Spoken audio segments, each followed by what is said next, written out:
ಕುಂಭರಾಶಿಯವರು ಯಾವುದನ್ನು ತಪ್ಪಿಸಿಕೊಂಡ್ರೂ ಸಹ ಅಥವಾ ಯಾವುದರಿಂದ ತಪ್ಪಿಸಿಕೊಂಡ್ರೂ ಸಹ ಈ ಶತ್ರುಗಳಿಂದ, ದೃಷ್ಟಿದೋಷದಿಂದ, ಮಾಟಮಂತ್ರಗಳಿಂದ ತಪ್ಪಿಸ್ಕೊಳ್ತಕ್ಕಂಥದ್ದು ಸ್ವಲ್ಪ ಕಷ್ಟ. ಸಾಲದಿಂದ ಇದೆಲ್ಲ ತಪ್ಪಿಸ್ಕೊಳ್ಳೋದು ಸ್ವಲ್ಪ ಕಷ್ಟ. ಕಾರಣ ಷಷ್ಠ್ಯಾಧಿಪತಿಯಾಗಿರತಕ್ಕಂಥ ಚಂದ್ರ ನಿಮ್ಮದೇ ರಾಶಿಯಲ್ಲಿ ಕೂತಿರ್ತಾನೆ. ಸೊ ನೀವು ಕುಂಭರಾಶಿಯವರಾಗಿದ್ದರೆ ನಾನೊಂದು 10-12 ಲಕ್ಷಣಗಳನ್ನು ನಿಮಗೆ ತಿಳಿಸ್ತೇನೆ. ಈ ಲಕ್ಷಣಗಳೇನಾದ್ರು ನಿಮಗೆ ಅನುಭವಕ್ಕೆ ಬರ್ತಾ ಇದೆ, ಗುರುಗಳೇ ನೀವು ಹೇಳ್ದಂಗೆ ನಂಗೆ ಆಗ್ತಾ ಇದೆ ಅಂತ ಹಂಗಿದ್ರೆ ಅದು ಕೃತ್ರಿಮಾಭಿಚಾರ ಲಕ್ಷಣಗಳು. ಅಂದರೆ ಮಾಟಮಂತ್ರಗಳಾಗಿರುವ ಸಾಧ್ಯತೆಗಳನ್ನು ತಳ್ಳಿ ಹಾಕುವಂತಿಲ್ಲ ಅಂತ ಆಯ್ತಲ್ವಾ. ಸೊ ಕುಂಭರಾಶಿಯ ಪ್ರತಿಯೊಬ್ಬರಿಗೂ ಸಹ ಈ ವಿಡಿಯೋ ಭಾಳ ಇಂಪಾರ್ಟೆಂಟ್ ಆಗಿರುತ್ತೆ. ದಯವಿಟ್ಟು ಒಂದು ಸಹಾಯ ಮಾಡಿ, WhatsApp, Facebook, messenger, Telegram, Instagram ಎಲ್ಲ ಕಡೆ ಸಾಮಾಜಿಕ ಜಾಲತಾಣಗಳಲ್ಲಿ ಈ ವಿಡಿಯೋ ಲಿಂಕ್ನ ಶೇರ್ ಮಾಡಿಬಿಡಿ. ಪ್ರತಿಯೊಬ್ಬ ಕುಂಭರಾಶಿಯವರು ಯಾರಿದ್ರೆ ಅವ್ರಿಗೆ ವಿಡಿಯೋ ರೀಚ್ ಆಗಲಿ. ಹಾಗೂ ಅವರಿಗೂ ಸಹ ಈ ಅನುಭವಗಳೇನಾದರೂ ಆಗಿದ್ದರೆ ಅವರು ಕೂಡ ಪರಿಹಾರಗಳನ್ನು ಮಾಡ್ಕೊಳ್ಳಿ. ಯಾಕೆಂದರೆ ವಿಡಿಯೋ ಎಂಡಲ್ಲಿ ನಾನು ಸಿಂಪಲ್ ಪರಿಹಾರಗಳನ್ನು ತಿಳಿಸಿರ್ತೇನೆ. ಆರಾಮಾಗಿ ವಿಡಿಯೋಗಳ ಮಂತ್ರಗಳನ್ನು ಕೊಟ್ಟಿರೋದನ್ನು ಕೇಳಿಸ್ಕೊಂಡ್ರೂ ಸಹ ಸಾಕು, ರಕ್ಷಣೆಗೋಸ್ಕರವಾಗಿ. ಅಥವಾ ವಿಶೇಷವಾಗಿರ್ತಕ್ಕಂಥದ್ದು ಯಾಕೆಂದರೆ ಈ ಜಾತಕದ ಮೇಲೆ ತಿಳ್ಕೊಳ್ತಕ್ಕಂಥದ್ದಲ್ಲ ಈ ಮಾಟಮಂತ್ರಾದಿ ವಿಚಾರಗಳೆಲ್ಲ. ಇದೆಲ್ಲ ಏನಿದ್ರೂ ಕೂಡ ಬಹಳ ಮುಖ್ಯವಾಗಿ ಕವಡೆ ಪ್ರಶ್ನೆಶಾಸ್ತ್ರದ ಮುಖಾಂತರವಾಗಿ ತಿಳ್ಕೊಳ್ಬೇಕು. ಬಹಳಷ್ಟು ಜನ ನನ್ನನ್ನು ನೇರ ಸಂಪರ್ಕ, ಫೋನ್ ಕನ್ಸಲ್ಟೇಷನ್ನು, ನೇರವಾಗಿ ಬಂದು ಭೇಟಿ ಮಾಡಿ ಕವಡೆ ಪ್ರಶ್ನೆಶಾಸ್ತ್ರ ಹಾಕ್ಕೊಂಡು ಕೃತ್ರಿಮ ಆಗಿದೆಯಾ ಆಗಿಲ್ವಾ ಅಂತ ಕ್ರಾಸ್ ವೆರಿಫೈ ಮಾಡಿಕೊಂಡು ಅದಕ್ಕೆ ಪರಿಹಾರಗಳನ್ನು ಸಹ ಮಾಡಿಸಿಕೊಳ್ತಾರೆ. ಅದು ಆಪ್ಷನ್ ಇದೆ. ಅದನ್ನು ಹೊರತುಪಡಿಸಿ ನಿಮಗೆ ಫಸ್ಟ್ ಲಕ್ಷಣಗಳನ್ನು ತಿಳಿಸ್ಬಿಡ್ತೇನೆ. ಏನೇನು ಆಗ್ತಾ ಇದ್ದರೆ ನಿಮಗೆ ಮಾಟಮಂತ್ರಗಳಾಗಿರುವ ಸಾಧ್ಯತೆಗಳು ಅನ್ನುವಂಥದ್ದು ತಿಳಿಸ್ತೇನೆ, ಆಯ್ತಲ್ವಾ. ಸೊ ನೀವು ಈ ವಿಡಿಯೋನ ಮಿಸ್ ಮಾಡ್ಕೊಳ್ಬಾರ್ದು. ದಯವಿಟ್ಟು ಈ ವಿಡಿಯೋನ ಸೇವ್ ಮಾಡ್ಕೊಂಬಿಡಿ. ಇಲ್ಲಿ ಸೇವ್ ಅಂತಂದರೆ ಸೇವ್ ಮಾಡ್ಕೊಂಬಿಡಿ. ಹಾಗೂ ನಮ್ಮ ಚಾನಲ್ನ ಯೂಟ್ಯೂಬಲ್ಲಿ ನೋಡ್ತಾ ಇದ್ದೀರಾ ಈ ವಿಡಿಯೋನ ಅಂತಂದರೆ ಚಾನಲ್ ಸಬ್ಸ್ಕ್ರೈಬ್ ಮಾಡ್ಕೊಂಡು ಬೆಲ್ ಬಟನ್ ಹೊತ್ಕೊಂಡು ಆಲ್ ಮಾಡ್ಕೊಳ್ಳೋಕೆ ಮರಿಬೇಡಿ. ಫೇಸ್ಬುಕ್ಕಲ್ಲಿ ನಮ್ಮ ವಿಡಿಯೋ ನೋಡ್ತಾ ಇದ್ದೀರಾ ಅಂತಂದರೆ ನಮ್ಮ ಪೇಜನ್ನು ಫಾಲೋ ಮಾಡ್ಲಿಕ್ಕೆ ದಯವಿಟ್ಟು ಮರಿಬೇಡಿ. ಏನಾದರೂ ವಿಶೇಷ ಪ್ರಶ್ನೆಗಳಿದ್ರೆ ಕಮೆಂಟ್ ಮಾಡಿ. ನಾನು ಆದಷ್ಟು ಕಮೆಂಟ್ಸ್ನೆಲ್ಲ ಓದ್ತಾ ಇರ್ತೇನೆ. ಅಪರೂಪದಲ್ಲಿ ನಾನು ರಿಪ್ಲೈ ಸಹ ಮಾಡ್ತೇನೆ, ಬಟ್ ರಿಪ್ಲೈ ಮಾಡೋದು ಸ್ವಲ್ಪ ಕಮ್ಮಿ. ಬಟ್ ನಿಮ್ಮ ಪ್ರಶ್ನೆಗಳಂತೂ ನಾನು ಖಂಡಿತವಾಗಿ ಓದ್ತಾ ಇರ್ತೇನೆ. ಸೊ ಅದರಿಂದ ವಿಶೇಷ ಪ್ರಶ್ನೆಗಳಿದ್ದರೆ ದಯವಿಟ್ಟು ಕಮೆಂಟ್ ಮಾಡಲಿಕ್ಕೆ ಮರಿಬೇಡಿ. ಎಸ್, ನೀವು ಕುಂಭರಾಶಿಯವರಾಗಿದ್ದು ನಿಮ್ಮ ಮನೆಯಲ್ಲಿ ತುಳಸಿ ಕಟ್ಟೆ ಇರ್ತದೆ, ತುಳಸಿ ಇರ್ತದೆ. ಆಗಾಗ ತುಳಸಿ ಗಿಡ ಸತ್ತೋಗ್ತಾ ಇರ್ತದೆ. ಎಷ್ಟು ಹೊಸ ತುಳಸಿ ಹಾಕಿದೆ ಬದುಕಲಿಲ್ಲ, ಹೊಸ ಗಿಡ ಹಾಕಿದ್ರೂ ತುಳಸಿ ಬದುಕಲಿಲ್ಲ, ಮಣ್ಣು ಚೇಂಜ್ ಮಾಡಿದೆ ತುಳಸಿ ಬರಲಿಲ್ಲ, ಔಷಧಿ ಹಾಕಿದೆ ತುಳಸಿ ಬದುಕ್ತಿಲ್ಲ. ಯಾಕೆ ತುಳಸಿ ಗಿಡ ಮಾತ್ರ ಬದುಕ್ತಾ ಇಲ್ಲ ಅವರುಗಳೇ? ಎಷ್ಟೆಲ್ಲ ಪ್ರಯತ್ನ ಮಾಡ್ತೀನಿ, ತುಳಸಿ ಗಿಡ ಮಾತ್ರ ಬದುಕ್ತಾ ಇಲ್ಲ ಅಂತ. ಸೊ ನೀವು ಕುಂಭರಾಶಿಯವರಾಗಿದ್ದು ನಿಮಗೆ ಏನಾದ್ರು ಫೀಲ್ ಆಗ್ತಾ ಇದೆ, ಏನಾದ್ರು ಅನುಭವಕ್ಕೆ ಬರ್ತಾ ಇದೆ ಅಂತ ಆದರೆ ಇದು ಕೃತ್ರಿಮಾಭಿಚಾರ ಲಕ್ಷಣಗಳಾಗಿರುತ್ತೆ. ಅಂದರೆ ಮಾಟಮಂತ್ರದ ಲಕ್ಷಣಗಳಾಗಿರುತ್ತೆ. ಆಮೇಲೆ ಸಿಟ್ಟು ತುಂಬ ಜಾಸ್ತಿ ಬರ್ತಕ್ಕಂಥ, ತುಂಬ ಸಿಟ್ಟು ಬರುತ್ತೆ ನಿಮಗೆ. ನಿಮ್ಮನ್ನು ನೀವು ಕಂಟ್ರೋಲ್ ಮಾಡ್ಕೊಳಕ್ಕಾಗಲ್ಲ. ಎಲ್ಲರ ಮೇಲೂ ಚೀರಾಡ್ತಾ ಇರ್ತೀರಾ, ಎಗರಾಡ್ತಾ ಇರ್ತೀರಾ. ಕೆಲಸದಲ್ಲೂ ಗಲಾಟೆ ಮಾಡ್ತೀರಾ, ಅಥವಾ ಬಿಸ್ನೆಸ್ನಲ್ಲೂ ಗಲಾಟೆ ಮಾಡ್ತೀರಾ, ಅಥವಾ ಮನೆಯಲ್ಲೂ ಗಲಾಟೆ ಮಾಡ್ತಾ ಇದ್ದೀರಾ, ಅಥವಾ ಜನ ನಿಮ್ಮ ಹತ್ರ ಗಲಾಟೆ ಮಾಡ್ತಾ ಇದ್ದಾರೆ, ಮೈ ಮೇಲೆ ಬಿದ್ದು ಜಗಳ ಮಾಡ್ತಾ ಬರ್ತಾ ಇದ್ದಾರೆ, ಅಥವಾ ನೀವೇ ಎಲ್ಲರ ಮೇಲೆ ಜಗಳಕ್ಕೆ ಹೋಗ್ತಾ ಇದ್ದೀರಾ. ಸೊ ಎರಡರಲ್ಲಿ ಏನೇ ಆಗ್ತಾ ಇದ್ರೂ ಕೂಡ ನಿಮಗೆ ಗೊತ್ತಾಗ್ತಾ ಇದೆ ಇದು ನಾನಲ್ಲ, ನನ್ನ ಸ್ವಭಾವ ಇದಲ್ಲ, ನನಗೆ ಗೊತ್ತಿಲ್ಲದೆ ನಾನು ಸಿಟ್ಟು ಮಾಡ್ತಾ ಇದ್ದೀನಿ ಅಂತ. ಒಂದು 2-3 ನಿಮಿಷ 5 ನಿಮಿಷ ಆದಮೇಲೆ ಗೊತ್ತಾಗ್ತಾ ಇದೆ, ಓಹೋ ನಾನು ಯಾಕೆ ಸಿಟ್ಟು ಮಾಡಿದೆ, ನಾನು ಯಾಕೆ ಕೂಗಾಡಿದೆ ನಾನು ಅಂತ. ಸೊ ನಿಮ್ಮ ಮೇಲೆ ನಿಮಗೆ ಸೆಲ್ಫ್ ಕಂಟ್ರೋಲ್ ಇಲ್ಲ, ತುಂಬ ಸಿಟ್ಟು ಬರ್ತಾ ಇದೆ ಅಂತ ಆದರೆ, ಅಥವಾ ನಿಮಗೆ ಊಟ ಮಾಡಿದಾಗ ಊಟದಲ್ಲಿ ಕೂದಲು ಬಹಳಷ್ಟು ಸಮಸ್ಯೆ. ಇದು ಅಪರೂಪದಲ್ಲಿ ನಿಮಗೆ ಊಟದಲ್ಲಿ ಕೂದಲು ಬಂದುಬಿಡ್ತದೆ. ಸೊ ಅದನ್ನು ಏನೇ ಮಾಡೋದನ್ನು ತಪ್ಪಿಸ್ಕೊಳ್ಳೋಕೆ ಆಗ್ತಾ ಇಲ್ಲ. ಬೇರೆ ಯಾರಿಗೂ ಬರಲ್ಲ, ನಿಮಗೆ ಮಾತ್ರ ಊಟದಲ್ಲಿ ಕೂದಲು ಬರ್ತದೆ. ತಿಂಡಿ ತಿನ್ನೋಕೆ ಹೋದ್ರೂ ಕೂದಲು ಬರ್ತದೆ, ಕೂದಲು ಸಿಗ್ತಾ ಇರ್ತದೆ, ಉದ್ರದ್ದು ಕೂದಲು ಇರ್ತದೆ, ಕೂದಲು ಸಿಗ್ತಾ ಇರ್ತದೆ ಅಂತ ಆದರೆ ಅದು ಸ್ವಲ್ಪ ಕೃತ್ರಿಮಾಭಿಚಾರ ಲಕ್ಷಣಗಳಾಗಿರುತ್ತೆ. ಇಲ್ಲ ಅಂದರೆ ಅವಘಡಗಳು ಅಂತ ಅಥವಾ ಅಪಶಕುನಗಳು ಅಂತ ಆಗ್ತದೆ. ಅಂದರೆ ಈಗ ಹಾಲು ಚೆಲ್ಲೋಗುತ್ತೆ, ಕನ್ನಡಿ ಒಡೆದೋಗುತ್ತೆ, ಆಮೇಲೆ ಕುಂಕುಮ ಚೆಲ್ಲೋಗುತ್ತೆ, ಅರ್ಶಿನ ಚೆಲ್ಲೋಗುತ್ತೆ, ದೀಪ ಆರೋಗ್ತಾ ಇರುತ್ತೆ, ದೀಪನೇ ಬಿದ್ದೋಗುತ್ತೆ ಕೆಳಗೆ, ಎಲ್ಲ ಚೆಲ್ಲೋಯ್ತು, ದೀಪ ಬಿದ್ದೋಯ್ತು ಅಂಥೇಳಿ, ಬೆಂಕಿ ಹತ್ಕೊಂಡ್ಬಿಡ್ತಲ್ಲ ಅಂತ. ಅಥವಾ ಬೆಂಕಿಯಿಂದ ಬಟ್ಟೆ ಸುಟ್ಟೋಯ್ತು, ಬೆಂಕಿಯಿಂದ ಕೂದಲು ಸುಟ್ಟೋಯ್ತು, ಬೆಂಕಿ ಅವಘಡ ಆಯಿತು, ಅಥವಾ ಕೈ ಕುಯ್ಕೊಂಡೆ, ರಕ್ತ ಕೆಳಗಡೆ ಚೆಲ್ತಾ ಇದೆ, ಅದು ಬಿದ್ದು ಏಟುಗಳು ಮೇಲಿಂದ ಮೇಲೆ ಏಟುಗಳು ಮಾಡ್ಕೊಳ್ತಾ ಇದ್ದಾರೆ, ಆಕ್ಸಿಡೆಂಟ್ಸ್ಗಳು ಆಗ್ತಾ ಇದೆ ನಿಮಗೆ. ಸೊ ಇದೆಲ್ಲ ಸಹ ಅಭಿಚಾರ ಲಕ್ಷಣಗಳಾಗಿರುತ್ತೆ. ಮನೆಯಲ್ಲಿ ಶುಭ ಕಾರ್ಯಗಳಾಗದೇ ಇರತಕ್ಕಂಥದ್ದು ಬಹಳ ಇಂಪಾರ್ಟೆಂಟು. ಮನೆಯಲ್ಲಿ ಮದುವೆಗೆ ಬಂದಂಥ ಮಕ್ಕಳಿದ್ದಾರೆ, ಗಂಡಾಗಲಿ ಹೆಣ್ಣಾಗಲಿ, ಮನೇಲಿ ಶುಭ ಕಾರ್ಯ ಆಗ್ತಾರೆ, ಮದುವೆ ಆಗ್ತಾ ಇಲ್ಲ ಅವರಿಗೆ ಅಂತ. ಮನೆ ಕಟ್ಸಿ ಆಗಿದೆ, ಗೃಹ ಪ್ರವೇಶ ಮಾಡೋಕ್ಕೆ ಆಗ್ತಾ ಇಲ್ಲ ಅಂತ. ಅಥವಾ ಗೃಹ ಪ್ರವೇಶ ಆದಮೇಲೂ ಕೂಡ ಒಂದಿಷ್ಟು ಆ ಮನೆಯಲ್ಲಿ ಮನೆಗೆ ಹೋಗಕ್ಕೆ ಮನಸ್ಸು ಬರ್ತಾ ಇಲ್ಲ, ಮನೇಲಿ ಬರೇ ಜಗಳ ಮನಸ್ತಾಪಗಳು, ಮನೆಯಲ್ಲಿ ಅಣ್ಣ ತಮ್ಮ, ಅಕ್ಕ ತಂಗಿ, ಅಪ್ಪ ಅಮ್ಮ ಎಲ್ಲ, ಗಂಡ ಹೆಂಡತಿ ಜಗಳ, ಸುಮ್ಮನೆ ಜಗಳ, ಕೂಗಾಡ್ತಿರೋದು, ಎಲ್ಲ ಕೈ ಸಿಕ್ಕಿದ್ದೆಲ್ಲ ಹೊಡೆದಾಕೋದು, ಎಲ್ಲ ಅದು ಹೊಡೆದಾಕೋ, ಸಿಟ್ಟು ಬಂದು ಹೊಡೆದಾಕ್ಬಿಡೋದು, ಎಲ್ಲ ಹೊಡೆದಾಕ್ಬಿಟ್ರು, ರಿಮೋಟ್ ಹೊಡೆದಾಕ್ಬಿಟ್ರು, ಮತ್ತೊಂದೇನೋ ಹೊಡೆದಾಕ್ಬಿಟ್ರು ಅಂತ. ಅದೇತಲ್ವ, ಜೋರಾಗಿ ಧಡಾರ್ ಅಂತ ಬಾಗಿಲು ಹಾಕ್ಕೊಂಡು ಒಳಗೋಗಿ ಏನು ಹಾಟ್ ಫೋಟ್ ಅಂತ ಕೂಗಾಟ ಮನೆಯಲ್ಲಿ. ಸೊ ಇದೆಲ್ಲ ಕೃತ್ರಿಮಾಭಿಚಾರ ಲಕ್ಷಣ, ಮಾಟಮಂತ್ರಗಳ ಲಕ್ಷಣಗಳಾಗಿರುವ ಸಾಧ್ಯತೆಗಳು ತೀರಾ ಜಾಸ್ತಿ ಇರ್ತದೆ. ಇಲ್ಲ ಅಂತಂದರೆ ಬಹಳ ಮುಖ್ಯವಾಗಿ ಭಯ, ಆತಂಕ, ಸುಮ್ಮನೆ ಭಯ ಆಗೋದು, ಏನೋ ಆಗ್ಬಿಡುತ್ತೇನೋ ಅನ್ನುವ ಭಯ ಆಗುವಂಥದ್ದು, ಆತಂಕದಲ್ಲೇ ಏನೋ ಒಂಥರ ಭಯ ಆತಂಕ ಜಾಸ್ತಿ ಆಗ್ತಕ್ಕಂಥದ್ದು, ಮಲ್ಕೊಂಡಾಗ ಕೆಟ್ಟ ಕೆಟ್ಟ ಕೆಟ್ಟ ಕನಸುಗಳು, ಯಾರೋ ಎದೆ ಮೇಲೆ ಕುತ್ಕೊಂಡು ಕುತ್ತಿಗೆ ಹಚ್ಕಿದಂಗೂ ಆಗ್ಬೋದು, ಬೇಕಾದ್ರೆ ಸುಮಾರು ಜನ ಉಸಿರು ಕಟ್ಟದಂಗೆ ಆಗ್ತಕ್ಕಂಥದ್ದು, ಅಥವಾ ಕೆಟ್ಟ ಕೆಟ್ಟ ಕೆಟ್ಟ ಕನಸು ಗೆದ್ದುಬಿಟ್ಟು ಅಪ್ಪ ಏನು ಇಷ್ಟು ಕೆಟ್ಟ ಕನಸು ಬಿತ್ತು ಹಂಗಾರೆ ಅಂತ ಕೆಳಗಡೆ ಹೋಗಿ ಯಾವುದೋ ಒಂದು ಧರ್ಮಸ್ಥಳದ್ದು ಯಾವುದೋ ಪ್ರಸಾದ ಸಿಕ್ತು, ಅದು ಕುಂಕುಮ ಹಣೆಗೆ ಹಚ್ಕೊಂಡು ದೇವ್ರ ದೀಪ ಹಚ್ಕೊಂಡು ಪ್ರಾರ್ಥನೆ ಮಾಡ್ಕೊಂಡು ಮತ್ತೆ ಬಂದು ಮಲ್ಕೊಂಡ್ರೆ ನಿದ್ರೆ ಅಲ್ಲಿ ತನಕ ನಿದ್ರೆ ಇಲ್ಲ ಅಂತ ಕೆಟ್ಟ ಕೆಟ್ಟ ಕನಸುಗಳು ಬೀಳ್ತಕ್ಕಂಥದ್ದು ಇರಬಹುದು. ಬಹಳ ಮುಖ್ಯವಾಗಿ ಕುಂಭರಾಶಿಯವರು, ನಿಮಗೆ ಮುಖದಲ್ಲಿ ಕಳೆನೇ ಇಲ್ಲ ಅಂತ ಒಂಥರ ಪ್ರೇತ ಕಳೆ ಬಂದ್ಬಿಟ್ಟಿದೆ, ಒಂಥರ ನೆಗೆಟಿವ್ ಗೊತ್ತಾಗುತ್ತೆ ನಿಮ್ಮ ಮುಖ, ಕಪ್ಪು ಕಪ್ಪು ಕಪ್ಪಾಗಿದೆ ನಿಮ್ಮ ಮುಖ, ಕಣ್ಣು ಕೆಳಗೆಲ್ಲ ತುಂಬ ಡಾರ್ಕ್ ಸರ್ಕಲ್ಸ್ ಆಗಿದೆ, ಎಲ್ಲ ಕೇಳ್ತಿದ್ರೆ ಏನಮ್ಮ ಹಿಂಗಾಗಿತ್ತು ನಿಮ್ಮ ಮುಖ, ಏನಮ್ಮ ಈಗ ಈ ಥರ ಆಗೋಗಿದೆ, ಏನು ಹುಷಾರಿಲ್ವೇನಮ್ಮ, ಏನಮ್ಮ ನಿನ್ನ ಮುಖ ಹಿಂಗಾಗಿದೆ, ಏನಪ್ಪ ನಿನ್ನ ಮುಖ ಹಿಂಗಾಗಿದೆ, ಯಾಕಪ್ಪ ಏನಾಯ್ತಪ್ಪ ನಿನಗೆ ಅಂತ ಎಲ್ಲ ಕೇಳ್ತಾ ಇದ್ದಾರೆ ನಿಮ್ಮ ಹತ್ರ. ನಿಮ್ಮ ಮುಖ ಚೇಂಜ್ ಆಗಿದೆ, ಬದಲಾಗಿದೆ ನಿಮ್ಮ ಮುಖ ಅಂದರೂ ಕೂಡ ಕೃತ್ರಿಮಾಭಿಚಾರ ಲಕ್ಷಣಗಳಾಗಿರುತ್ತೆ.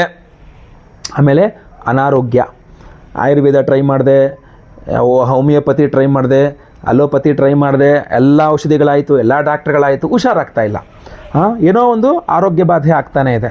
ಸೊ ಅದರ ಹಿಂದಿನ ಈ ಕೃತ್ರಿಮಾಭಿಚಾರ ಲಕ್ಷಣಗಳಿಂದಾಗಿ ನಿಮಗೆ ಮಾಟಮಂತ್ರದಿಂದಾಗಿ ಬಂದಿದ್ದರೆ, ಸೊ ಲಕ್ಷಣಗಳಿಂದಾಗಿ ಹಂಗೆ ಆಗುವ ಸಾಧ್ಯತೆ ಇರ್ತದೆ.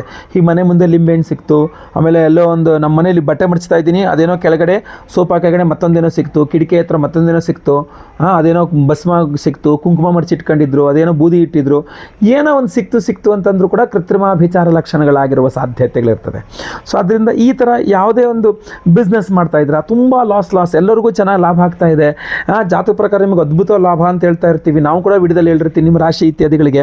ಬಟ್ ನಿಮಗೆ ಮಾತ್ರ ತುಂಬ ಲಾಸ್ ಆಗ್ತಾ ಇದೆ, ಮೇಲಿಂದ ಮೇಲೆ ನಿಮಗೆ ತುಂಬ ಲಾಸ್ ಆಗ್ತಾ ಇದೆ. ಈ ಥರ ನಿಮಗೆ ಆಗ್ತಾ ಇದ್ರೂ ಕೂಡ ಸಹ ನಿಮಗಿದು ಕೃತ್ರಿಮಾಭಿಚಾರ ಲಕ್ಷಣಗಳಾಗಿರುತ್ತೆ.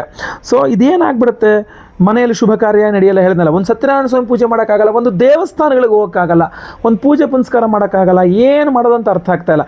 ಈ ಥರದ್ದು ಯಾವುದೇ ಸಂದರ್ಭಗಳು ಬಂದರೂ ಸಹ ನಿಮಗೆ ಸ್ಪಷ್ಟವಾಗಿ ಇದು ಕೃತ್ರಿಮಾಭಿಚಾರ ಲಕ್ಷಣಗಳು. ಒಂದು ಚಿಕ್ಕ ಸತ್ಯನಾರಾಯಣ ಸ್ವಾಮಿ ಪೂಜೆ ಮಾಡೋಣ ಅನ್ಕೊಂಡೆ, ಎಲ್ಲರನ್ನೂ ಕರೆ ದೊಡ್ಡದಾಗಿ ಏನು ಬೇಡಪ್ಪ, ಚಿಕ್ಕದಾಗಿ ನಾವು ಮನೆ ಮಟ್ಟಿಗೆ ಮಾಡ್ಕೊಳ್ಳೋಕ್ಕೂ ಆಗ್ತಾ ಇಲ್ವಲ್ಲ ಗುರುಗಳೇ, ಏನೋ ಒಂದು ಸಮಸ್ಯೆ ಆಗ್ತಾ ಇದೆ. ಇದೆಲ್ಲ ಯಾಕೆ? ಅಂಗಡಿಯಲ್ಲಿ ಜಗಳ, ಅಂಗಡಿ ನಡೆಸ್ತಾ ಇದ್ದೀರಾ, ಅಂಗಡಿಯಲ್ಲಿ ಜಗಳ, ಫ್ಯಾಕ್ಟ್ರಿ ನಡೆಸ್ತಾ ಇದ್ದೀರಾ, ಫ್ಯಾಕ್ಟ್ರಿಲಿ ಜಗಳ, ಅಥವಾ ಕೆಲಸಕ್ಕೆ ಹೋಗ್ತಾ ಇದ್ದೀರಾ, ಕೆಲಸದಲ್ಲಿ ಮೇಲಧಿಕಾರಿಗಳು, ಸಹೋದ್ಯೋಗಿಗಳು, ನಿಮಗಿಂತ ಕೆಳಗಡೆ ಕೆಲಸ ಮಾಡೋರು ಎಲ್ಲರ ಹತ್ರ ಜಗಳ, ನೀವು ಮಾಡ್ತೀರಾ ಅಥವಾ ಅವರವರು ನಿಮ್ಮ ಮೇಲೆ ಜಗಳ ಮಾಡ್ಕೊಂಡು ಬರ್ತಾ ಇದ್ದಾರೆ. ಸೊ ಇದರದ್ದು ಏನಿದ್ರ ಹಿಂದೆ ಅರ್ಥ ಆಗ್ತಾ ಇಲ್ಲ ನಮಗೆ ಅಂತಂದರೆ ಇದು ಕೃತ್ರಿಮಾಭಿಚಾರ ಲಕ್ಷಣಗಳಿರುವ ಸಾಧ್ಯತೆ ಇದೆ. ತುಂಬ ಮೈಕೆಯೆಲ್ಲ ಸಾಲ ಆಗ್ತಾ ಇದೆ, ತುಂಬ ಸಾಲ ಜಾಸ್ತಿ ಆಗ್ತಾ ಇದೆ. ಸಾಲಗಾರರೆಲ್ಲ ಮನೆ ಮುಂದೆ ಬಂದು ಜಗಳ ಮಾಡ್ತಾ ಇದ್ದಾರೆ. ತುಂಬ ಚೆನ್ನಾಗಿ ನಗ್ತಾ ಮಾತಾಡ್ತಿದ್ದವರು ಮನೆ ಮುಂದೆ ಬಂದು ಜಗಳ ಮಾಡಿಕೊಂಡು ಎಲ್ಲರ ಮುಂದೆ ನಿಮಗೆ ಅವಮಾನ ಮಾಡುವಷ್ಟು ಆಗ್ತಾ ಇದೆ, ಬೆಳೀತಾ ಇದ್ದಾರೆ ಅಂತಂದರೆ ಇಲ್ಲಿ ಏನೋ ಸ್ವಲ್ಪ ಸಮಸ್ಯೆ ಇದೆ. ಸೊ ನಿಮಗೆ 8 ದಿಕ್ಕುಗಳಿಂದಲೂ ರಕ್ಷಣೆಯ ಅವಶ್ಯಕತೆ ಇದೆ. ಇಂದ್ರಾದಿ ಅಷ್ಟದಿಕ್ಪಾಲಕರು ಅಂತ ಹೇಳ್ತಾರೆ. ಇಂದ್ರ, ಅಗ್ನಿ, ಯಮ, ನೃತಿ, ವರುಣ, ವಾಯು, ಸೋಮ, ಈಶಾನ. ಈ ಥರ ಈಗ ಪೂರ್ವ ದಿಕ್ಕಿಗೆ ಇಂದ್ರ ಅಧಿಪತಿ, ಅಗ್ನಿ ಮೂಲೆ ಅಂತ ಹೇಳ್ತೀವಲ್ಲ, ಆಗ್ನೇಯ ದಿಕ್ಕು, ಅದಕ್ಕೆ ಅಗ್ನಿಯೇ ಅಧಿಪತಿ. ದಕ್ಷಿಣಕ್ಕೆ ಯಮ ಅಧಿಪತಿ, ದಕ್ಷಿಣ ದಿಕ್ಕಿಗೆ ಯಮ ಅಧಿಪತಿ ಆಗಿರ್ತಾನೆ. ಆಮೇಲೆ ನೈಋತ್ಯ ಮೂಲೆ, ನಿರೃತಿ ಅಂತ ಹೇಳ್ತಾರೆ, ನೈಋತ್ಯ ಮೂಲೆ ಅಂತ ಕರಿತೀವಲ್ಲ, ಅದಕ್ಕೆ ನಿಮಗೆ ನಿರೃತಿ ಅಂತ ಇದೇನು ಅಧಿಪತಿ ಆಗಿರ್ತಾನೆ. ಪಶ್ಚಿಮಕ್ಕೆ ವರುಣ ಅಧಿಪತಿ, ವಾಯುವಿಗೆ ವಾಯು ಅಧಿಪತಿ, ಉತ್ತರಕ್ಕೆ ಸೋಮ ಅಧಿಪತಿ, ದೇವಮೂಲೆ ಈಶಾನಕ್ಕೆ ಈಶಾನ ಅಧಿಪತಿ. ಹೀಗೆ ಇಂದ್ರಾದಿ ಅಷ್ಟದಿಕ್ಪಾಲಕ ದೇವತೆಗಳಿರ್ತಾರೆ. ಈ ಅಷ್ಟದಿಕ್ಪಾಲಕ ದೇವತೆಗಳ ಒಂದು ವಿಶೇಷ ವಿಭಿನ್ನವಾದ ಮಂತ್ರ ಇದೆ. ಈ ವಿಡಿಯೋ ಎಂಡೆಲ್ಲ ಅದನ್ನು ತಿಳಿಸ್ತಾನೆ. ಪ್ರತಿದಿನ ಬೆಳಗ್ಗೆ ಎದ್ದು ಸ್ನಾನ ಆದ ತಕ್ಷಣ ಅದನ್ನು ಒಂದು ಸಾರಿ, ರಾತ್ರಿ ಮಲಗೋ ಮುನ್ನೆ ಕೈಕಾಲು ಮುಖ ತೊಳ್ಕೊಂಡು ಒಂದ್ಸಲ ಅದನ್ನು ಕೇಳಿಸ್ಕೊಂಡು ಮಲ್ಕೊಂಡ್ರೆ ಅಷ್ಟು ದಿಕ್ಕುಗಳಿಂದಲೇ ನಿಮಗೆ ಯಾವುದೇ ತೊಂದರೆ ತಾಪತ್ರೆಗಳಾಗದಂತೆ ನಿಮ್ಮ ರಕ್ಷಣೆ ಆಗ್ತದೆ ನಿಮಗೆ ಅಂತ. ಸೊ ಅದರಿಂದ ಆ ಮಂತ್ರ ಈ ವಿಡಿಯೋ ಎಂಡಲ್ಲಿ ತಿಳಿಸಿರ್ತಾನೆ ನಿಮಗೆ. ಇನ್ನೊಂದು ಇಂಪಾರ್ಟೆಂಟ್ ವಿಡಿಯೋ, ಇನ್ನೊಂದು ಇಂಪಾರ್ಟೆಂಟ್ ವಿಚಾರ ಏನಪ್ಪ ಅಂತಂದರೆ, ಮನೆಗೆ ಶುದ್ಧವಾಗಿ ಬರಬೇಕು. ನೀವು ಮನೆ ಒಳಗಡೆ ಬೆಳಗ್ಗೆ ಹೊರಗೋದ್ರು ಮನೆ ಒಳಗಡೆ ವಾಪಸ್ ಬರ್ತೀರಾ, ಮಾರ್ಕೆಟ್ಗೆ ಹೋದ್ರು, ಕೆಲಸಕ್ಕೆ ಹೋದ್ರು, ವ್ಯಾಪಾರಕ್ಕೆ ಹೋದ್ರು, ಏನಕ್ಕೆ ಹೋದ್ರು, ಮನೆಯಿಂದ ಹೊರಗೋದ್ರಿ ಅಂದರೆ ವಾಪಸ್ ಮನೆ ಒಳಗೆ ಬರಬೇಕಾದ್ರೆ ಕಾಲು ತೊಳ್ಕೊಂಡೆ ಮನೆ ಒಳಗಡೆ ಹೋಗಬೇಕಾಗ್ತದೆ. ಇಲ್ಲ ಮನೆ ಹೊರಗಡೆ ಕಾಲು ತೊಳ್ಕೊಳ್ಳೋ ಅವಕಾಶ ಇಲ್ವಾ, ಮನೆ ಒಳಗೋದ್ಮೇಲೆ ಫಸ್ಟ್ ಬಾತ್ರೂಮ್ಗೆ ಹೋಗಿ ಕೈ ಕಾಲು ತೊಳ್ಕೊಂಡು ಬರಬೇಕಾಗ್ತದೆ. ಅದಾದಮೇಲೆ ನಾಟಿ ಹಸುವಿನ ಗಂಜಲದ್ದು ನಿಮಗೆ ಅರ್ಕ ಅಂತ ಸಿಗುತ್ತೆ, ಗೋ ಅರ್ಕ ಅಂತ ಹೇಳ್ತಾರೆ. ಅದನ್ನು ಇಟ್ಕೊಂಡು ಸ್ವಲ್ಪ ಮೈ ಮೇಲೆಲ್ಲ ಅದನ್ನು ಚಿಮುಕ್ಸ್ಕೊಳ್ಳೋದು, ಪ್ರೋಕ್ಷಣೆ ಮಾಡ್ಕೊಳ್ತಕ್ಕಂಥದ್ದು ಬಹಳ ಬಹಳ ಇಂಪಾರ್ಟೆಂಟ್ ಆಗುತ್ತೆ. ಮನೆಯಲ್ಲಿ ಶುದ್ಧಿಯನ್ನು ಮೇಂಟೈನ್ ಮಾಡಬೇಕು ಅಂಥೇಳಿ ಗೊತ್ತಲ್ವಾ. ಇನ್ಮೇಲೆ ಕುಂಭರಾಶಿಯವರು ಇನ್ನೊಂದೇನು ಅಂತಂದರೆ, ಈಶ್ವರನ ದೇವಸ್ಥಾನಕ್ಕೆ ಹೋಗಿ ಭಸ್ಮಾರ್ಚನೆಯನ್ನು ಮಾಡಿಸಿ ಆ ಭಸ್ಮವನ್ನು ಯಾವಾಗಲೂ ನಿಮ್ಮ ಹಣೆಯಲ್ಲಿ ಹಚ್ಕೊಂಡಿರ್ತಕ್ಕಂಥದ್ದು ಕೂಡ ತುಂಬ ಅನುಕೂಲ ಆಗಿರ್ತದೆ. ಇಲ್ಲ ನಿಮಗೆ ಇನ್ನೂ ಪವರ್ಫುಲ್ ಆಗಿರ್ತಕ್ಕಂಥ ವಿಶೇಷ ಪರಿಹಾರ ಬೇಕು ಕುಂಭರಾಶಿಯವರಿಗೆ ಅಂದರೆ, ಆ ವಿಶೇಷ ಸನ್ನಿಧಾನದಲ್ಲಿ ವಿಶೇಷ ಸಂದರ್ಭದಲ್ಲಿ ವಿಶೇಷ ಪರಿಹಾರ ಮಾಡಿ ವಿಶೇಷ ಪ್ರಸಾದವನ್ನು ಸಹ ನಾವು ನಿಮಗೆ ಕೊಡ್ತಾ ಇದ್ದೇವೆ. ಅದ್ರ ಬಗ್ಗೆಯೂ ಸಹ ನೀವು ತಿಳ್ಕೊಳ್ಬೇಕಾಗಿರ್ತದೆ. ಉತ್ತರದ ನೇಪಾಳದ ಪಶುಪತಿನಾಥನ ಸನ್ನಿಧಾನದಲ್ಲಿ ಶಿವರಾತ್ರಿ ಅಮಾವಾಸ್ಯೆ ಅಂದರೆ ಫೆಬ್ರವರಿ 15 ತಾರೀಕು ಶಿವರಾತ್ರಿ, 17ನೇ ತಾರೀಕು ಅಮಾವಾಸ್ಯೆ, ಶಿವರಾತ್ರಿ ಮುಗಿದು ಬರುವ ಅಮಾವಾಸ್ಯೆ. ಶಿವರಾತ್ರಿ ಅಮಾವಾಸ್ಯೆಗೆ ಪರ್ವದಿನ ನೇಪಾಳ ಜ್ಯೋತಿರ್ಲಿಂಗ ಸ್ವರೂಪಿ ನೇಪಾಳದ ಪಶುಪತಿನಾಥನ ಸನ್ನಿಧಾನದಲ್ಲಿ ನಿಮ್ಮ ಸಮಸ್ಯೆಗಳಿಗೆ ನಾವು ಪರಿಹಾರ ಉಪಾಯವಾಗಿ ವಿಶೇಷ ಹೋಮಗಳನ್ನು ಮಾಡ್ತಾ ಇದ್ದೇವೆ. ಎಲ್ಲ ಹೋಮಗಳು ಲೈವ್ ಇರುತ್ತೆ. ಅಂದರೆ ನೀವು ನಿಮ್ಮ ಮನೆ, ಆಫೀಸು ಅಥವಾ ನೀವು ಎಲ್ಲಿರ್ತೀರೋ ಇಲ್ಲಿಂದಲೇ ನೇಪಾಳದಲ್ಲಿ ನಿಮ್ಮ ಹೆಸರಲ್ಲಿ ಸಂಕಲ್ಪ ಆಗೋದಾಗಿರಬಹುದು, ನೇಪಾಳದಲ್ಲಿ ಹೋಮ ಆಗ್ತಕ್ಕಂಥದ್ದಾಗಿರಬಹುದು, ನೋಡಿಕೊಳ್ಳಬಹುದಾಗಿರ್ತದೆ. ಅಷ್ಟೊಂದು ಅದ್ಭುತವಾದಂತಹ ಪರಿಹಾರವನ್ನು ಮಾಡ್ತಾ ಇದ್ದೇವೆ. ಏನೇನು ಪರಿಹಾರಗಳನ್ನು ಮಾಡ್ತಾ ಇದ್ದೇವೆ ಅಂತಂದರೆ, ವಿಶೇಷವಾಗಿ ಮೊಟ್ಟ ಮೊದಲನೇದಾಗಿ ರುದ್ರ ಹೋಮ. ಯಾಕೆಂದರೆ ಶಿವನ ಸನ್ನಿಧಾನ ಜ್ಯೋತಿರ್ಲಿಂಗದ ಸನ್ನಿಧಾನ ಆಗಿರುತ್ತೆ. ಸೊ ಅದರಿಂದಾಗಿ ರುದ್ರ ಹೋಮವನ್ನು ಆದಿಯಲ್ಲಿ ಮಾಡ್ತಾ ಇದ್ದೇವೆ. ರುದ್ರ ಹೋಮ ಮಾಡಿ ಅವತ್ತಿನ ದಿವಸ ಮಹಾಸೂರ್ಯಗ್ರಹಣ ಸಹ ಸಂಭವಿಸ್ತಾ ಇದೆ. ಅದರ ಬಗ್ಗೆ ನಾನು ವಿಡಿಯೋ ಮಾಡಿದ್ದೆ. ಗ್ರಹಣ ಆಚರಣೆ ಇಲ್ಲ, ಯಾಕೆಂದರೆ ಗ್ರಹಣ ಕಣ್ಣಿಗೆ ಕಾಣಿಸ್ತಾ ಇಲ್ಲ, ಬಟ್ ಗ್ರಹಣದ ಪ್ರಭಾವ ಇರುತ್ತೆ ಅನ್ನುವ ಕಾರಣಕ್ಕೆ ಮಹಾಸೂರ್ಯಗ್ರಹಣ ಶಾಂತಿ ಹೋಮವನ್ನು ಸಹ ನಾವು ಮಾಡ್ತಾ ಇದ್ದೇವೆ. ಅಷ್ಟೇ ಅಲ್ಲ, ನಾನು ಇಲ್ಲಿ ತನಕ ನಿಮಗೇನು ಹೇಳಿದ್ದೀನಲ್ಲ, ಮಾಟಮಂತ್ರಾದಿ ಸಮಸ್ಯೆಗಳು, ಆ ಮಾಟಮಂತ್ರ ದೋಷಗಳಿರಬಹುದು, ಕೃತ್ರಿಮಾಭಿಚಾರ ಮಾಟಮಂತ್ರ ದೋಷಗಳಿರಬಹುದು, ಅಥವಾ ಕೆಟ್ಟ ಶಕ್ತಿಗಳೇನೋ ಬಂದು ಸೇರ್ಕೊಂಡಿರ್ತಕ್ಕಂಥ ಇರಬಹುದು, ದೃಷ್ಟಿ ದೋಷ ಇರಬಹುದು, ಯಾವುದೇ ರೀತಿ ಈ ಥರ ನೆಗೆಟಿವ್ ಎನರ್ಜೀಸ್ ಎಲ್ಲ ಪರಿಹಾರವಾಗಬೇಕು ಅನ್ನುವ ಕಾರಣಕ್ಕೆ ಮಹಾಪ್ರತ್ಯಂಗಿರಾ ದೇವಿ ಹೋಮವನ್ನು ಮಾಡ್ತಾ ಇದ್ದೇವೆ. ಮಹಾಪ್ರತ್ಯಂಗಿರಾ ಹೋಮವನ್ನು ಅಮಾವಾಸ್ಯೆ ದಿವಸ ನೇಪಾಳದ ಪಶುಪತಿನಾಥನ ಸನ್ನಿಧಾನದಲ್ಲಿ, ನೆನಪಿಟ್ಕೊಳ್ಳಿ, ಅದು ಗುಹೇಶ್ವರಿ ಅಮ್ಮನವರ ಸನ್ನಿಧಾನವೂ ಸಹ ಹೌದು. ಯಾಕೆ ಅಂತಂದರೆ ಅದೊಂದು ಶಕ್ತಿಪೀಠ, ಗುಹೇಶ್ವರಿ ಅಮ್ಮನವರ ಒಂದು ಅಂಗ ಇರತಕ್ಕಂತಹ ಒಂದು ಸನ್ನಿಧಾನ ಅದು. ಈ ಕಡೆ ಜ್ಯೋತಿರ್ಲಿಂಗ, ಈ ಕಡೆ ಅಮ್ಮನವರ ಒಂದು ಸನ್ನಿಧಾನ ಶಕ್ತಿಪೀಠ, ಇನ್ನೊಂದು ಕಡೆ ಜ್ಯೋತಿರ್ಲಿಂಗ. ಈ ಪಾರ್ವತಿ ಪರಮೇಶ್ವರರ ಸನ್ನಿಧಾನದ ಜಾಗದಲ್ಲಿ ನಾವು ಶಿವರಾತ್ರಿ ಅಮಾವಾಸ್ಯೆ ಪರ್ವದಿನದಂದೇ ಮಹಾಪ್ರತ್ಯಂಗಿರಾ ಹೋಮವನ್ನು ಮಾಡ್ತಾ ಇರತಕ್ಕಂಥದ್ದು. ಎಂತಹ ಅದ್ಭುತವಾದಂಥ ಅವಕಾಶ. ಇದರ ಜೊತೆಗೆ ಇಂದ್ರಾಷ್ಟ ದಿಗ್ಬಂಧನ ಹೋಮ ಅಂತ ಇಂದ್ರಾದಿ ಅಷ್ಟದಿಕ್ಪಾಲಕ ದೇವತೆಗಳಿಗೆ ವಿಶೇಷವಾಗಿ ಹೋಮವನ್ನು ಮಾಡ್ತಾ ಇರುವಂಥದ್ದು. ನೀವು ಗಮನಿಸಬೇಕು, ಇಂದ್ರಾಷ್ಟ ದಿಗ್ಬಂಧನ ಹೋಮ, ಸ್ವಯಂವರ ಪಾರ್ವತಿ ಹೋಮ, ಅವಿವಾಹಿತರಿಗೆ ವಿವಾಹ ಸಿದ್ಧಿಯಾಗಬೇಕು, ವಿವಾಹಿತರಿಗೆ ಅನ್ಯೋನ್ಯ ಸಿಕ್ಕ ದಾಂಪತ್ಯ ಜೀವನ ಸಿಗಬೇಕು ಅಂದರೆ ಇದಕ್ಕಿಂತ ಅದ್ಭುತವಾದ ಜಾಗ ಇದೆಯಾ? ಯಾಕೆಂದರೆ ಜ್ಯೋತಿರ್ಲಿಂಗನೂ ಇದೆ, ಶಕ್ತಿಪೀಠ ಅಮ್ಮನವರ ಶಕ್ತಿಪೀಠ, ಕಾಮಾಖ್ಯ ಹೇಗೆ ಅಮ್ಮನವರ ಶಕ್ತಿಪೀಠವೋ ಅದೇ ರೀತಿಯಲ್ಲಿ ಗುಹೇಶ್ವರಿಯು ಅಮ್ಮನವರ ಶಕ್ತಿಪೀಠ.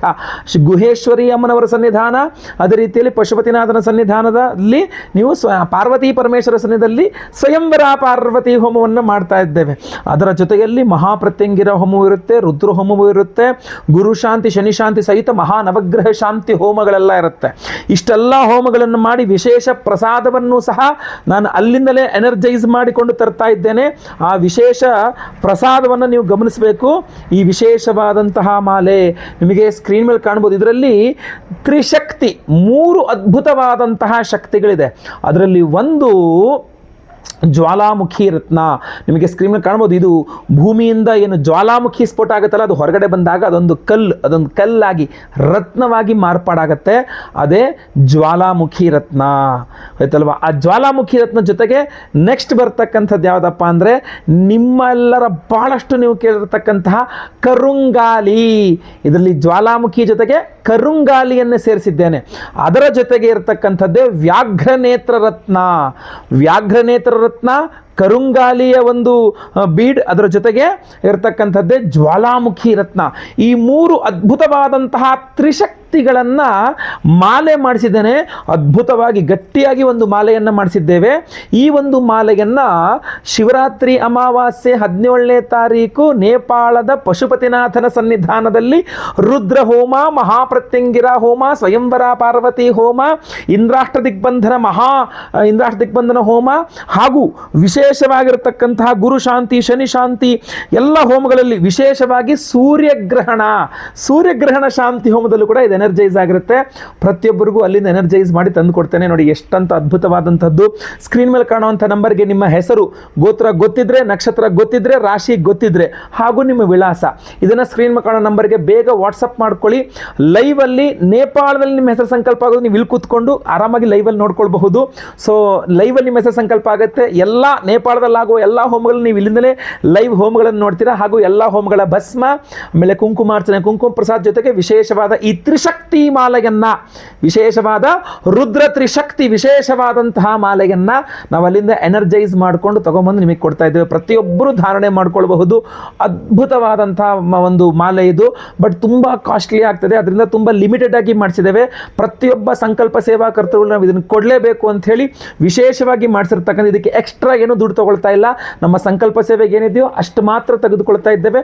ಪ್ರತಿಯೊಬ್ಬರಿಗೂ ಈ ಮಾಲೆಯನ್ನು ಕೊಡ್ತಾ ಇದ್ದೇವೆ. ದಯವಿಟ್ಟು ನಿಮ್ಮ ಹೆಸರು ಗೋತ್ರ ಗೊತ್ತಿದ್ರೆ, ನಕ್ಷತ್ರ ಗೊತ್ತಿದ್ರೆ, ರಾಶಿ ಗೊತ್ತಿದ್ರೆ ಬೇಗ ಬೇಗ ವಾಟ್ಸಪ್ ಮಾಡಿಕೊಂಡು ಲೈವಲ್ಲಿ ಸಂಕಲ್ಪ ಸೇವೆಗೆ ನಾವು ಲೈವಲ್ಲಿ ಏನು ಸಂಕಲ್ಪ ಮಾಡ್ತೇವೆ, ನಿಮ್ಮ ಹೆಸರು ದಯವಿಟ್ಟು ಸಂಕಲ್ಪಕ್ಕೆ ಹೆಸರು ಕೊಟ್ಕೊಳ್ಳಿ, ಈಗಲೇ ಕೂಡಲೇ ಕೊಟ್ಕೊಳ್ಳಿ. ಯಾಕೆಂದರೆ ಲಿಮಿಟೆಡ್ ಆಗಿರ್ತಕ್ಕಂಥದ್ದು ಇದು. ಯಾಕೆಂದರೆ ತುಂಬ ಕಾಸ್ಟ್ಲಿ ಬೀಳ್ತಾರೆ, ಆದರೆ ನಾನು ತುಂಬ ಜಾಸ್ತಿ ಮಾಡಿಸಿಲ್ಲ, ತುಂಬ ಕಡಿಮೆ ಮಾಡಿಸಿರ್ತಕ್ಕಂಥದ್ದು. ಸೊ ಬೇಗ ಬೇಗ ನಿಮ್ಮ ವಿವರಗಳನ್ನೆಲ್ಲ ವಾಟ್ಸಪ್ ಮಾಡ್ಕೊಳ್ಳಿ. ಸ್ಕ್ರೀನ್ ಮೇಲೆ ಕಾಣ್ತಾ ಇರ್ತಕ್ಕಂಥ ಈ ನಂಬರ್ ಕಾಣ್ತಾ ಇದೆಯಲ್ಲ, ಈ ನಂಬರ್ಗೆ ಬೇಗ ಬೇಗ ನಿಮ್ಮ ವಿವರಗಳನ್ನ ವಾಟ್ಸಪ್ ಮಾಡ್ಕೊಳ್ಳಿ. ಎಲ್ಲರಿಗೂ ಸಹ ನಾನು ಅಲ್ಲಿಂದ ಬಂದ ನಂತರ ಅಂದರೆ 17ನೇ ತಾರೀಕು ನೇಪಾಳದಲ್ಲಿ ಇರ್ತೇನೆ ನಾನು, ಹೋಮ ಆಗುತ್ತೆ. ಆಮೇಲೆ 18ನೇ ತಾರೀಕು ನಮಗೆ ವಾಪಸ್ ಅಲ್ಲಿ ಹೋಮ, ಆ ಹೋಮ ಆಗಿರೋ ಭಸ್ಮ, ಕುಂಕುಮಾರ್ಚನೆ, ಕುಂಕುಮ ಪ್ರಸಾದ, ಈ ಮಾಲೆಗಳೆಲ್ಲ ಅಲ್ಲಿಂದ ತಗೊಂಡು ನಾನು ಮತ್ತೆ ವಾಪಸ್ ಇಲ್ಲಿ ಬರಬೇಕಾಗ್ತದೆ. ಸೊ ಬಂದ ನಂತರ ನಾವು ಇಲ್ಲಿಂದ ನಿಮಗೆ ಸ್ಪೀಡ್ ಪೋಸ್ಟ್ ಮೂಲಕ ನಾವು ಕಳಿಸಿರ್ತೇವೆ, ಗೊತ್ತಾಯ್ತಲ್ವಾ. ಅಷ್ಟು ಮೊದಲೇ ನಿಮಗೆ ನಿಮ್ಮ ಎನ್ವೆಲಪ್ ಮೇಲೆ ನಿಮ್ಮ ಹೆಸರು ಬರೆದಿರ್ತಕ್ಕಂಥದ್ದು ನಿಮಗೆ ಕಾಣಿಸಬಹುದಾಗಿರ್ತದೆ, ಅಂದರೆ ನೀವು ನೋಡಬಹುದಾಗಿರ್ತದೆ, ಅದನ್ನು ಕಳಿಸಿರ್ತಾರೆ. ಬಟ್ ಪ್ರಸಾದ ಕಳಿಸಲ್ಲ, ಪ್ರಸಾದ ಅಲ್ಲಿಂದ ಬಂದ ಮೇಲೆ ಕಳಿಸ್ತಕ್ಕಂಥದ್ದಾಗಿರ್ತದೆ. ಸೊ ಭಾಳ ಜನ ಕನ್ಫ್ಯೂಸ್ ಆಗಿಬಿಡ್ತಾರೆ, ಇನ್ನು ನೀವು ಅಲ್ಲಿಂದ ಬಂದೇ ಇಲ್ಲ, ಹೋಮ ಆಗಿಲ್ಲ, ಆಗಲೇ ನಮಗೆ ಪ್ರಸಾದ ಅಂತ ಕೊಟ್ಬಿಟ್ಟಿದ್ದಾರೆ ಅಂತ ಹೇಳ್ಬಿಟ್ಟು. ಆ ಥರ ನೀವು ಅಪಾರ್ಥ ಮಾಡ್ಕೊಳ್ಬೇಡಿ. ಬೇಗ ಬೇಗ ನಿಮಗೆ ಕಳಿಸ್ಲಿಕ್ಕೆ ಕವರ್ನ ರೆಡಿ ಮಾಡಿ ನಿಮ್ಮ ಅಡ್ರೆಸ್ ಅದ್ರ ಮೇಲೆ ಬರೆದು ನಿಮ್ಗೆ ಅದ್ರದ್ದು ಫೋಟೋ ಕಳಿಸ್ತಾರೆ. ಯಾಕೆಂದರೆ ಅದ್ರ ಮೇಲೆ ಟ್ರ್ಯಾಕಿಂಗ್ ಐಡಿ ಇರುತ್ತೆ, ಇದರಲ್ಲೇ ನಿಮ್ಮನಿಗೆ ನಾವು ಪ್ರಸಾದ ಕಳಿಸೋದು ಅನ್ನೋದಕ್ಕೆ ಮಾತ್ರ, ಗೊತ್ತಾಯ್ತಲ್ಲ. ಆಮೇಲೆ ಇನ್ನೂ ಒಂದು ತಪ್ಪು ಎಲ್ಲರೂ ಏನು ಮಾಡ್ತಾರೆ, ನಮಗೊಂದು ಮಾಲೆ ಬೇಕು, ನಮಗೆ ಪ್ರಸಾದ ಬೇಕು ಅಂತ ನಿಮ್ಮ ಪರ್ಸನಲ್ ಫೋನ್ ನಂಬರ್ಗಳನ್ನೆಲ್ಲ ಕಮೆಂಟ್ ಮಾಡ್ತೀರಾ. ದಯವಿಟ್ಟು ಹಂಗೆ ಮಾಡಬೇಡಿ.